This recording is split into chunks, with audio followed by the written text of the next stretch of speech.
उद्धव ठाकरेंसोबत एक मंथरा आहे आणि त्यामुळेच उद्धव ठाकरे रामाला नाकारणाऱ्या काँग्रेसच्या मांडीला मांडी लावून बसलेत, असा घणाघात देवेंद्र फडणवीसांनी केलाय। अयोध्येत आम्ही ज्यावेळी लाठ्याकाठ्या खात होतो तेव्हा उद्धव ठाकरे फोटोग्राफी करत होते, असा टोला देखील त्यांनी लगावलाय। उपमुख्यमंत्री देवेंद्र फडणवीसांनी आज ठाण्यात कारसेवकांशी संवाद साधला, त्यावेळी ते बोलत होते। रामाची सेवा करण्याचा मौका मिळाला तेव्हा कार सेवेला गेलो, पण उद्धवजी तुमचं तर वय होतं कार सेवा करण्याचं। तुम्ही कुठे होतात? तुम्ही काय करत होतात? तुम्ही का गेला नाही?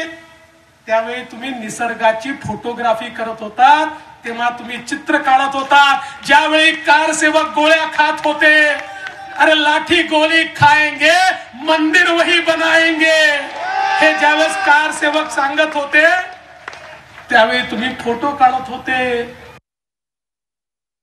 ज्यांनी रामाला नाकारलं त्यांच्या मांडीला मांडी लावून बसले आहेत। अरे लाज वाटली पाहिजे तुम्हाला, पण त्यांची चूक नाहीये।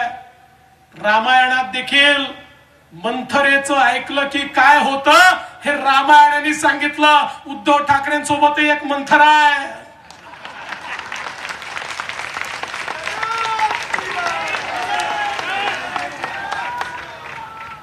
त्यामुळे त्यांची अवस्था काय होणार? बरं, तिकडे तर राजा दशरथ तरी होते, ते पुण्यवान राजे होते। इथे तर तुम्ही मंथरा सोबत ठेवली आहे, काय तुमचं होईल?